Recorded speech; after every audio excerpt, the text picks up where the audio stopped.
Amit Shah ji media के हवाले से ही बोलते हैं। न प्रधानमंत्री डायरेक्टली देश से बात करते हैं, ना अमित शाह जी बात करते हैं। देश के गृह मंत्री हैं।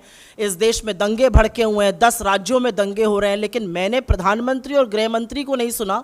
आप लोगों के और सूत्रों के हवाले से ही पता चलता है। खैर, इस सड़क के चौड़ीकरण का प्रस्ताव तब वसुंधरा राजे जी की भाजपा सरकार ने दिया था। अलवर की नगर पालिका में 35 सदस्य हैं, उसमें से 34 भाजपा के हैं। अलवर की नगर पालिका के चेयरमैन भाजपा के हैं। ये काम नगर पालिका ने कराया, स्थानीय नगर पालिका के द्वारा हुआ, जो भाजपा के 34 सदस्यों से बनी है। तो सवाल तो भारतीय जनता पार्टी से हमें पलट के पूछना चाहिए। और सवाल आपने सही कहा, पूछना इसलिए भी जरूरी है कि बनारस में जो तमामों मंदिर तोड़े गए, और ये तो संत समाज कह रहा है, हम नहीं कह रहे हैं, उसके बारे में माफी कौन मांगेगा? वहां के सांसद माफी मांगेंगे क्या? और काशी के सांसद तो स्वयं प्रधानमंत्री जी हैं। वहां पर किन ऑफिशियल्स और किसके खिलाफ कार्रवाई होगी? क्या योगी सरकार के खिलाफ कार्रवाई होगी? क्या वहां के ऑफिशियल्स के खिलाफ कार्रवाई होगी? क्या वहां के सांसद के खिलाफ कार्रवाई होगी? गुजरात में मुख्यमंत्री रहते हुए, मेरे पास अभी आंकड़ा नहीं है, लेकिन एक चौंकाने वाला आंकड़ा है कि विकास के नाम पर मंदिर अवैध निर्माण के तहत हटाए गए थे। दिक्कत की बात यह है कि जब आप ऐसा काम करते हैं तो आप उसको सौंदर्यीकरण, आप उसको विकास, आप उसको न्यू इंडिया का नाम और जामा पहनाते हैं।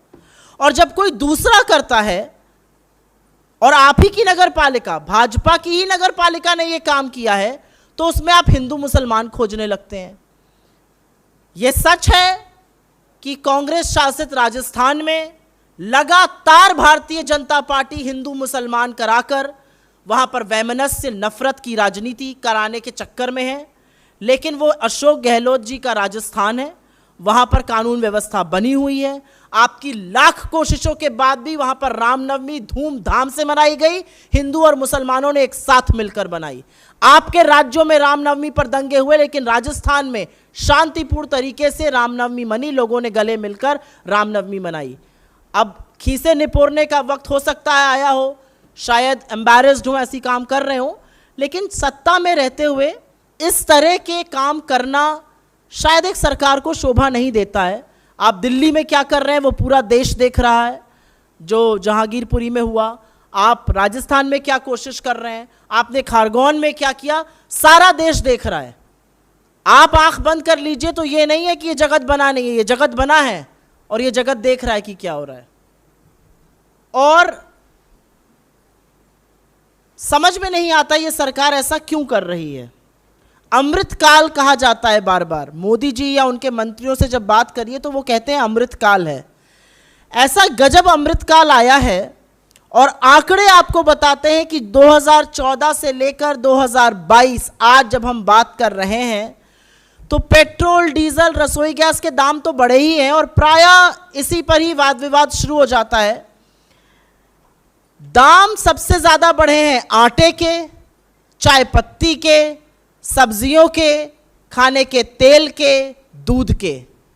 और एक बेस ईयर कंपैरिजन होता है, जो अभी कंज्यूमर प्राइस इन्फ्लेशन हम लोग जो ट्रैक करते हैं, रिटेल इन्फ्लेशन, खुदरा इन्फ्लेशन, जिसकी दर 6.95% है अभी, उसका बेस ईयर से अगर हम कंपैरिजन देखें तो जनवरी 2014 से मार्च के अंत 2022 में परसेंटेज वाइज जिन चीज़ों का दाम बढ़ा है, उसमें 299 चीज़ों की एक लिस्ट होती है सीपीआई में, उसमें से 235 चीज़ों का दाम, करीब करीब 80% चीज़ों का दाम पेट्रोल के मुकाबले ज़्यादा बढ़ा है 2014 से लेकर 2022 तक।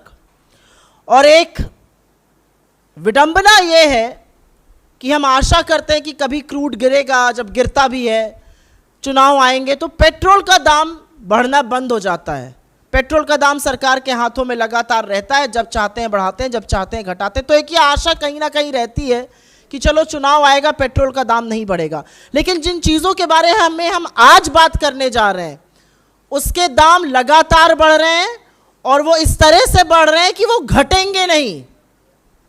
उसकी जो रेट है, जो बढ़ने की दर है, वो एक ही तरफ है और वो ऊपर की ओर है। और इसीलिए शायद आंकड़ों के मुताबिक घर चलाने का खर्चा पिछले 2 साल में ही, हम तो आपके सामने 8 साल के आंकड़े लेकर आए हैं कि, लेकिन पिछले 2 साल में ही घर चलाने का खर्चा करीब 44% बढ़ गया है। ये हम आपके साथ शेयर करेंगे, इसमें सारा डेटा है। इन्फ्लेशन रेट जनवरी 2014 से लेकर मार्च 2022 तक, और ये बेस ईयर पे कंपैरिजन है। आप मुर्गा मछली का दाम देखिए तो वो तो 95%, 57% बढ़ा है।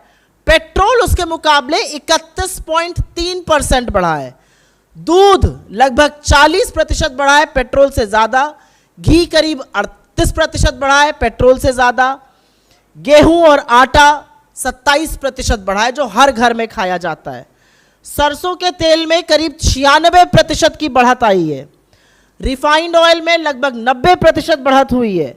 मूंगफली का तेल, जिसको ग्राउंड नट ऑयल कहते हैं, 80% बढ़त। करीब 48% बढ़त, 48% बढ़त आपको दाल जैसे अरहर और तूर दाल में, और मूंग दाल, जो मुझे तो ऐसा लगता है खिचड़ी और ज़्यादा बीमारी में खाई जाती है, उसमें 32% बढ़त हुई है। ये भी पेट्रोल के परसेंटेज बढ़त से ज़्यादा है। सब्जियों के दाम में आग लगी हुई है। प्याज में 8 सालों में 68% वृद्धि हुई है। बैंगन जैसी सब्जी में, जो बच्चे ज़रूर नाक मुंह सिकोड़ते होंगे, लेकिन सच है कि बैंगन में 56% की वृद्धि हुई है। अन्य सब्जियां 51% बढ़ी हैं। पालक और बाकी साग सब्जी 41%। ये भी पेट्रोल के 31.23% बढ़त से ज़्यादा है। अस्पताल में इलाज का खर्चा 71.6% बढ़ा है पिछले 8 सालों में। दवाइयों में लगभग 55% की वृद्धि हुई है। बाहर से अगर आप खाना खाते हैं, ठेले पे, खोमचे पे, होटल्स में, करीब 55% बढ़ा है।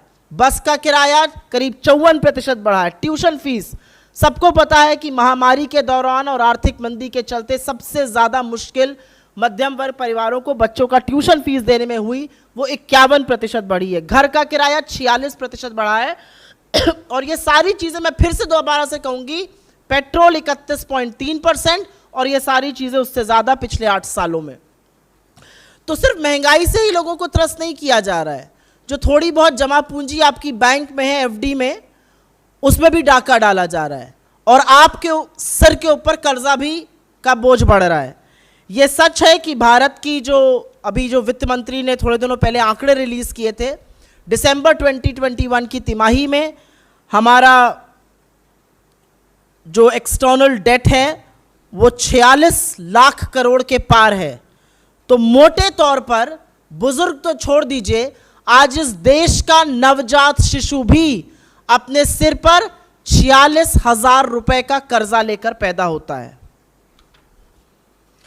तो अंत में सिर्फ एक ही बात कहनी है कि 2 या 3 ज्वलंत सवाल हैं, क्योंकि बार बार पेट्रोल, डीजल और रसोई गैस की बात होती है जो हर घर में इस्तेमाल होता है। लेकिन सवाल यह है कि जब इस देश की 84% आबादी की आय घटी है, जब इस देश के सबसे गरीब 15 करोड़ परिवारों की आय आधी हुई है, तो ये सरकार महंगाई को खत्म करने के लिए, महंगाई को पे लगाम लगाने के लिए क्या कारगर कदम उठा रही है। दूसरा सवाल सरकार के तमाम मंत्रियों और प्रधानमंत्री से है कि क्या उनको इस बात का इल्म है, क्या उनको इस बात की नॉलेज है कि महंगाई के ही चलते भारत में कुपोषण और भूखमरी दोनों के केसेस बढ़ रहे हैं। कुपोषण का इंडेक्स सरकार खुद जारी करके बताती है लोगों में कैसे कुपोषण बढ़ रहा है, और हंगर इंडेक्स में लगातार भारत का गिरना नेपाल, बांग्लादेश और पाकिस्तान तक के नीचे होना इसका सबूत है। कुछ चीज़ों का दाम आपके सामने ज़रूर कोट करना चाहती हूँ। जो आटा 10 रुपए पे मिलता था, 20 रुपए पे मिलता था, आज वो 30 रुपए प्रति किलो है। पकौड़ा तलने वाला तेल 240 रुपए प्रति लीटर है। दूध का दाम अभी अभी बढ़ा है। मदर डेयरी का 1 लीटर का दूध 60 रुपए प्रति लीटर है। और ये सारी वो चीज़ें हैं, और मैंने जानबूझकर इन 3 चीज़ों को लिया क्योंकि ये हर घर में, मध्यम वर्ग में, निम्न मध्यम वर्ग में, गरीबों के यहाँ, अमीरों के यहाँ, सबके यहाँ इस्तेमाल होती हैं। तो आखिर सरकार के पास इससे जूझने की, इनको कम करने की क्या रणनीति है? तो हमारा अपना मानना है, और ये 2 बड़ी मांगे हमारी हैं कि बिना वक्त बर्बाद किए, बिना वक्त ज़ाया किए सरकार बेलगाम दामों पर रोक लगाए, ठोस कदम उठाए। और शुरुआत जो है वो पेट्रोल, डीजल और रसोई गैस से की जा सकती, क्योंकि ये सच है कि इन सब चीज़ों का, जिनका हमने जिक्र किया, बड़े कारण पेट्रोल, डीजल और रसोई गैस है। डीजल मेन ट्रांसपोर्ट फ्यूल होता है, उसको बढ़ने से ही ज़्यादातर चीज़ों के दाम बढ़ते हैं। हमारी ये भी मांग है कि जो सरकार लगातार इस मुद्दे से बच रही है और ध्यान भटकाने का काम कर रही है, अब वक्त आ गया है कि इकोनॉमी पर, और उससे ज़्यादा ज़रूरी है महंगाई पर, एक श्वेत पेपर, एक श्वेत पत्र, एक वाइट पेपर प्रस्तुत करे और लोगों को बताए कि उसके पास क्या रणनीति है जिससे दामों में रोक लगाई जा सकती है। क्योंकि ये सच है कि महंगाई एक तरफ है और रोजगार का ना होना, घटती आय होने से ये महंगाई और भी ज्यादा कमर तोड़ रही है। Very difficult to run a household. घर चलाने का खर्चा जो 44% बढ़ा है, मैं अभी पेट्रोल, डीजल, एलपीजी और फर्टिलाइजर की बात ही नहीं कर रही हूँ। जो आपकी बात सही है कि 50 किलो की बोरी को 45 किलो का करके उसका भी दाम बढ़ा दिया गया, सीमेंट की चीज़ों का भी यही किया गया, चॉकलेट को भी परसेंटेज वाइज घटा दिया गया। मैं तो अभी उन चीज़ों की बात हम यहाँ से आज इसलिए ज़रूरी करना चाह रहे हैं क्योंकि बहुत बार जब विस्तृत चर्चा होती तो उसमें कहीं पर यह शायद मिस हो जाता है कि तेल, घी, मसाले, आटा, इन सब के दाम, दवाइयों के दाम, अस्पताल में इलाज कराने का दाम कितना बढ़ता जा रहा है। So we wanted to keep the focus squarely on running the household, and which is why we perhaps did not talk about the percentage drop or increase, but from this very platform we've addressed those issues. But yeah, it's a point well taken. Yes sir.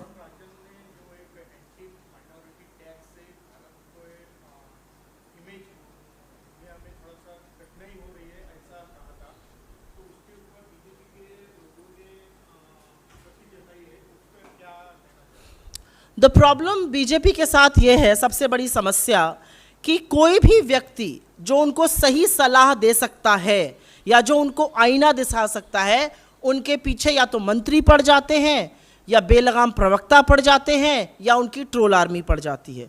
मुझे लगता है रघुराम राजन ने आज नहीं, RBI governor रहते हुए भी इस सरकार को आईना दिखाना चाहता, और सिर्फ उन्होंने ही नहीं, ऐसे तमाम लोग थे जिन्होंने इस सरकार का दामन और इस सरकार का साथ इसलिए छोड़ा। और आज आपने सुना नीति आयोग में भी फेरबदल हुआ है, अरविंद पाणागरिया हो गए, अरविंद सुब्रमण्यम हो गए, विराल आचार्य हो गए, उर्जित पटेल हो गए, रघुराम राजन हो गए। ऐसा क्यों है कि जिन लोगों को, जिन नामों को वैश्विक स्तर पर शायद एक अथॉरिटी माना जाता है अर्थशास्त्र और इकोनॉमी पर, उनको ये सरकार बर्दाश्त नहीं कर पाती है, क्योंकि इस सरकार को जो भी आईना दिखाएगा उसी से इनको आपत्ति है। इन्हीं की तरह विभाजन की, इन्हीं की तरह द्वंद्व की, इन्हीं की तरह हिंसा की, नफरत की बात करते रहिए तो आपकी दुकान चलती रहेगी। लेकिन इतने सारे अर्थशास्त्रियों का इस सरकार के 8 साल के कार्यकाल में छोड़ के जाना अपने आप में सबूत है कि जिन लोगों को इन्होंने लाकर पदों पे बिठाया वो भी छोड़कर चले गए क्योंकि शायद ज़मीर गवारा नहीं करता है। मुझे लगता है रघुराम राजन जी ने जो बात कही है वो 100% सही है। आज भारत की जो छवि वैश्विक स्तर पर धूमिल हो रही है, आज भारत की जो छवि इन्वेस्टर कम्युनिटी में धूमिल हो रही है, आज भारत की जो छवि है उसके चलते भारत के तमामों एचएनआईज, तमामों उद्योगपति भारत में पैसा ना लगा के वैश्विक स्तर पे बाहर की जगहों पर जाकर क्यों लगा रहे हैं, इसका जवाब शायद रघुराम राजन जी की बातों में है। आज क्या यह सरकार इस बात का जवाब दे सकती है कि आपके सामने शायद सच ना बोल पाते हो उद्योगपति क्योंकि आपकी एजेंसीज जाकर उनको प्रताड़ित करती हैं, लेकिन तमामों ऐसे एचएनआईज हैं जिन्होंने, और ये सदन में भी डेटा प्रस्तुत हुआ है, जिन्होंने इस देश के शोर्स को छोड़कर बाहर इन्वेस्टमेंट करना ज़्यादा बेहतर समझा है। तो जो जिस तरह की नफरत और हिंसा की आग आप लगा रहे हैं देश में, उसका ये साफ नतीजा है। इस देश को आज इन्वेस्टर सुरक्षित नहीं महसूस करता है। खबरों में बने रहने के लिए फोरम 4 को सब्सक्राइब करें और नोटिफिकेशन पाने के लिए बेल आइकन दबाएं।